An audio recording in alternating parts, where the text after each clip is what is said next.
భర్త తన భార్యను ఇంట్లో నుంచి నెట్టేసిన వెంటనే వందలాది విలాసవంతమైన కార్లు రోడ్లపైన ఈమె కోసం ఎదురు చూస్తూ ఉండడం చూసి ఈ వ్యక్తి షాక్ అయిపోతాడు. నిజానికి తన భార్య ముందు ఒక ధనవంతుడికి బెస్ట్ ఫ్రెండ్ గా ఉండేది. లీసా ముందుగానే ఒక వ్యక్తిని ప్రేమిస్తూ ఉంటుంది. ఇంకా అతన్ని పెళ్లి చేసుకుని తన కెరియర్ అంతా వదిలేస్తుంది. ప్రతిరోజు ఈమె తన అత్తకు సేవలు చేసేది. ఇంకా ఇంట్లో ఉన్న ప్రతి ఒక్కరికి వంట చేసి పెట్టేది. లీసా తన ఆరోగ్యాన్ని అస్సలు పట్టించుకునేదే కాదు. ఇంట్లో ఉన్న చిన్న పిల్లలను చూసుకుంటూ పని మనిషిలాగా పనిచేసేది. భర్త ఈమెను ఒక్కసారి కూడా మెచ్చుకునేవాడు కాదు. ఒక పురుగులాగా ఈమెను చూసేవాడు. ఒక రోజు ఈమె కూరగాయలు కొనడానికి మార్కెట్ కి వెళ్ళగా కాలేజ్ ఫ్రెండ్ ఈమెను చూసేస్తాడు. లీసా అతన్ని చూసి కూడా చూడనట్లు నటిస్తూ అక్కడి నుంచి వెళ్లిపోవడానికి ప్రయత్నిస్తుంది. ఫ్రెండ్ ఈమె చేని పట్టుకొని ఇలా చెప్తాడు, నువ్వు ఇంకా పెళ్లి చేసుకోకపోతే నా దగ్గరికి వచ్చేయి. నా కంపెనీలో నీకు ప్రెసిడెంట్ పదవినిస్తాను. ఎందుకంటే నా టైం దగ్గర పడింది. నేను ఎప్పుడు చనిపోతానో నాకే తెలియదు. నేను ఎవరిని నమ్మలేను. నా కంపెనీని నీ చేతిలో పెట్టి చనిపోతాను. నీ టాలెంట్ వంటగది వరకే పరిమితం కాకూడదు. లీసా తన ఫ్రెండ్ మాటలు విన్న వెంటనే ఈమె చాలా ఎమోషనల్ అయిపోతుంది. కానీ ఈమెకు తన ఫ్యామిలీ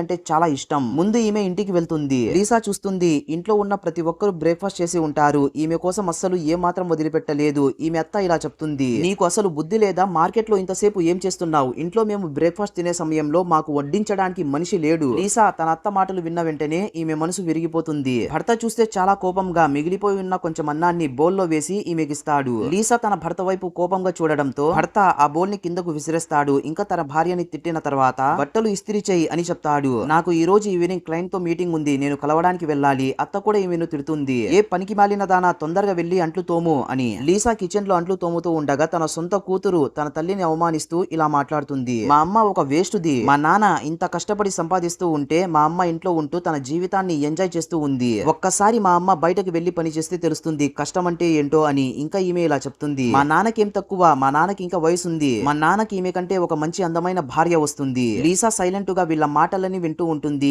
ఈమె గత 30 సంవత్సరాలుగా ఇంట్లో అందరూ బాగుండాలని ఒక గాడిదలాగా కష్టపడుతూ పనిచేసింది. ఇప్పుడు చూస్తే ఈమెకు దొరికిన ప్రతిఫలం ఇది. లీసా చూస్తుంది తర్వాత రోజు ఈమె భర్త ఒక అమ్మాయిని ఇంటికి తీసుకుని వచ్చి ఉండడం. దీంతో ఈమె మనసు విరిగిపోతుంది. లీసా తన భర్తకు డైవర్స్ ఇచ్చేస్తుంది. ఇంకా ఈమె బయటకు వెళ్లిన వెంటనే లీసా కోసం కొన్ని పదుల సంఖ్యలో లగ్జరీ కార్స్ వచ్చి నిలబడి ఉంటాయి. వీళ్ళు ఈ దృశ్యాన్ని చూసి షాక్ అయిపోతారు. నెక్స్ట్ పార్ట్ కోసం ఒక లైక్ వేసుకోండి.